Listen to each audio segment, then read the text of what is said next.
Halo guys, balik lagi sama gue Anissa. Di hari ini gue bakalan nge-review lagi nih guys. Lebih tepatnya gue tuh bakalan nge-review laptop budget yang bisa kalian gunain untuk editing foto maupun editing video. Nah, lebih tepatnya laptopnya itu ada di depan gue, yaitu ini ada Asus VivoBook A442AU. Dan laptop ini kenapa sih kira-kira dia bisa dijadikan atau dinobatkan sebagai laptop budget yang cocok untuk editing video? Penasaran sama videonya? Langsung aja kita masuk videonya. Tapi jangan lupa kalian subscribe dulu dan klik tombol loncengnya.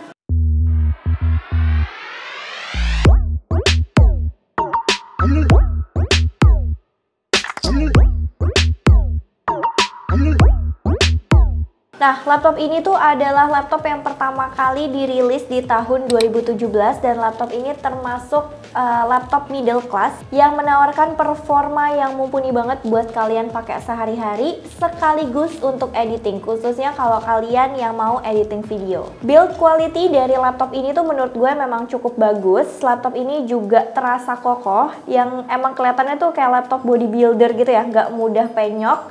Tapi mungkin karena dia itu bahannya atau materialnya itu dari plastik, jadi feel pas kalian pegang laptop ini tuh emang gak kerasa sepremium laptop-laptop yang kebuat dari metal. Laptop ini memiliki layar berukuran 14 inch dengan resolusi 1920 x 1080 pixel, dan layar dari laptop ini tuh dia menggunakan panel TN, yang mana kalau menurut gua kalau panel TN itu dia viewing angle-nya tuh dan akurasi warnanya tuh kurang banget, beda banget kalau kalian bandingin sama panel IPS. Tapi menurut gua kalau kalian pakai cuma untuk ngerjain tugas sehari-hari, ngerjain kerjaan kantoran, terus juga kalian mau nonton film di laptop ini, even kalau kalian mau kayak editing tipis di laptop ini tuh masih masuk banget guys. Tapi beda cerita nih kalau misalkan kalian mau main game di laptop ini, apalagi dengan grafik tinggi, dengan settingan rata kanan yang high res semua, itu gua rasa laptopnya kurang ideal dan juga kurang cocok ya guys. Bisa dibilang juga laptop ini tuh punya keyboard yang lumayan nyaman untuk kalian ngetik, dan juga dia tuh punya jarak antara numpad itu pas. Jadi kalau user itu mau ngetik atau kalian sebagai pengguna mau ngetik di laptop ini tuh lebih berasa nyaman. Touchpadnya juga responsif dan nyaman pas kalian gunain. Touchpad di laptop ini juga mendukung gerakan multi touch, jadi kalian bisa mudah scrolling page, zoom in ataupun zoom out. Dan laptop ini tuh dilengkapi dengan berbagai port. Gua bisa bilang port di laptop ini tuh cukup lengkap ya guys. Khususnya dia tuh ada USB, VGA, HDMI, ada kartu SD, dan bahkan dia tuh ada DVD drive ya. Buat laptop-laptop zaman sekarang ini agak susah banget ya guys nyari laptop yang masih ada DVD drive-nya. Oke, untuk di sebelah kanannya dia ada port untuk charger, ada port untuk kabelan, ada VGA juga, ada HDMI, ada USB 2.0, ada satu port USB Type-C, dan juga ada satu port untuk Kensington lock. Di sebelah kirinya dia sudah ada DVD drive, ada USB 2.0, ada satu port untuk audio jack, dan juga satu port untuk kartu SD. Next, kita bahas spek lengkap dari laptop ini. Prosesor Intel Core i7 7500U dengan RAM 8GB, penyimpanannya HDD 1TB dengan grafiknya itu Nvidia GeForce 930MX, layarnya 14 inch 1920 x 1080 panel TN, sistem operasinya Windows 10 Home dengan baterainya 50 Wh yang mana ketahanannya bisa sampai 4-5 jam dengan pemakaian normal. Berat dari laptop ini sendiri ada di 1,6 kg. Menurut gua laptop ini tuh emang cocok banget sih buat kalian yang lagi mencari middle class laptop yang buat kalian pakai sehari-hari, ataupun kalian pakai editing video-video ringan kayak editing video sekelas CapCut Web. Itu bisa masuk banget di sini. Semoga nggak ada masalah ya guys. Kita coba mendingan langsung aja. Oke guys, ini tuh tampilan awal dari CapCut aplikasinya untuk di desktop. Kita bisa lihat di sini pas kita buka tuh pertama dia udah ada satu footage dari memang CapCut-nya ya. Ini memang footage dari CapCut awal. Ini kita bisa play. Dan for starter ini tuh di footage-nya pas kita play itu dia nggak ada nge-lag sama sekali. Sama sekali nggak ada nge-lag, bener-bener lancar aja.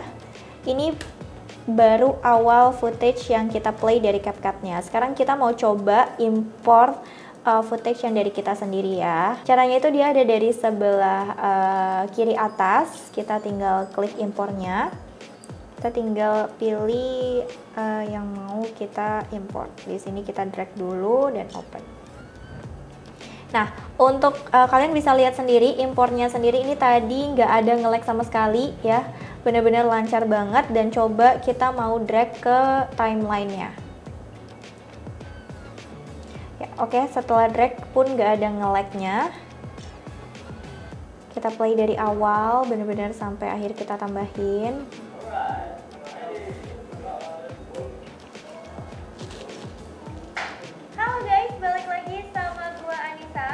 Nah, ini dia dari awal itu dia nggak ada nge-lag sama sekali ya, padahal kita baru impor. Itu nggak ada nge-lag sama sekali dan dia nggak membutuhkan waktu untuk render awal. Bener-bener sama sekali nggak ada nge-lagnya. Ataupun kayak misalkan kalau ada di Adobe Premiere tuh ada yang kuning-kuningnya itu ya. Ini nggak ada sama sekali, dia lancar jaya banget.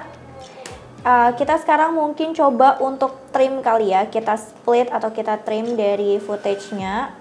Apakah dia masih tetap lancar dan nggak nge-lag? Ini kita split. Udah di split footage-nya di sini. Nih, ini kalau digedein kalian tinggal multitouch aja kayak zoom in ya, ataupun zoom out-nya dari touchpad-nya sendiri. Gampang banget sebenarnya kalau di CapCut desktop juga seperti ini. Dan mungkin kita coba lagi kali ya, tambahin teks. Kita tambahin teks. Di sini kita tambahin teks. Di sini dia untuk teksnya tuh bisa ada default text. Kita tinggal add to track. Nah, untuk teksnya sendiri dia udah langsung bakalan di kursor yang sedang kita tempati nih. Misalkan ada di menit, tadi ada di menit di detik ke-12. Dia bakalan langsung ke di tag dan kita bisa ubah, misalkan kita tulis like and follow. Nah, untuk editing teksnya sendiri dia ada di sebelah kanan nih guys ya. Kita bisa atur fontnya sesuka yang kita mau. Di sini udah banyak banget pilihan fontnya. Terus juga untuk di font size kita bisa pilih dari colornya atau mungkin kita bisa pilih yang preset stylenya. Ya, di sini udah ada preset stylenya juga. Nah, kalau sudah mungkin kita langsung aja kali ya ke render. Nah, kalau udah mungkin kita langsung aja kali ya ke render. Ini kita ada klip di 50 detik. Kita mau render kira-kira atau exportnya itu dia ada di sebelah kanan atas. Ada di 50 detik dengan resolusi di sini 1080 pixel. Ya, dia ada berbagai pilihan juga, ada 480, 720 dan juga 1080 sampai ke 4K. Kita pilih yang 1080 pixel dengan bitrate-nya yang recommended dari CapCut-nya aja. Durasinya ada di 53 detik dengan size-nya itu dia ada di 69 megapiksel ya. Karena dia itu resolusinya 1080, otomatis size-nya lebih besar dengan durasi 53 detik. Kita ekspor ya. Kita ekspor di 1080. A few moments later. Karena durasinya cuma 53 detik, tapi di sini renderingnya cepet banget.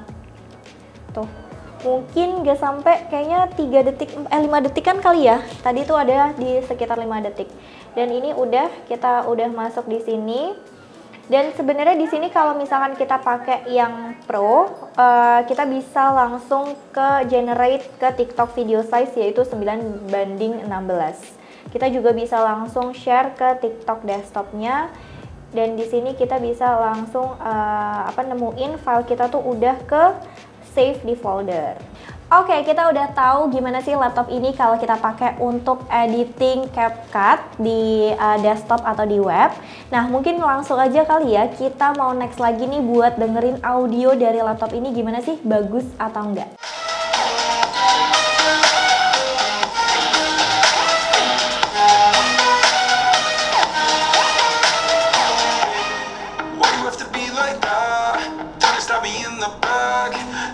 Slowly, pray to God I'm holy, bury me still intact. Baby, don't make a noise, muttering brings you joy. I've been waiting for you, ready to destroy you, sleeping on the cold liquor. Dan guys, menurut gua laptop ini tuh untuk audionya cukup bagus ya guys. Memang untuk laptop middle class seperti ini audionya itu lumayan bagus, memang standar aja. Tapi kalau untuk vokalnya, untuk instrumen lagu itu masih oke banget. Apalagi kalau misalkan kalian pakai buat nonton film. Tapi ada satu minusnya yang menurut gue kurang, yaitu di bassnya. Menurut gue bassnya itu agak kurang sedikit nendang aja. Tapi overall masih oke banget untuk audionya. Di tahun 2024, kalau kalian pakai VivoBook A442AU ini buat gaming, mungkin kalian bakalan ngerasa terbatas dalam segi grafik dan juga dalam segi performa dengan teknologi ataupun game-game terbaru saat ini. Tapi kalau emang kalian pakai laptop ini untuk editing atau tugas sehari-hari, editing foto atau editing video ringan, itu penggunaannya masih oke banget, apalagi aplikasi-aplikasi ringan kayak CapCut Web atau CapCut Desktop. Dengan harga 3,5 juta sampai 4 jutaan di kondisi normal, laptop ini tuh menurut gue sangat worth it untuk kalian milikin nih guys. Nah, jadi gimana? Apakah kalian tertarik untuk milikin laptop ini? Coba tulis di kolom komentar yang ada di bawah. Atau kalau misalkan kalian laptopnya atau device-nya adalah laptop ini, coba tulis aja di kolom komentar yang ada di bawah juga. Kalian mau cek harga laptop kalian? Boleh banget guys, klik aja di description box yang ada di bawah. Gua Anissa, see you guys later, bye!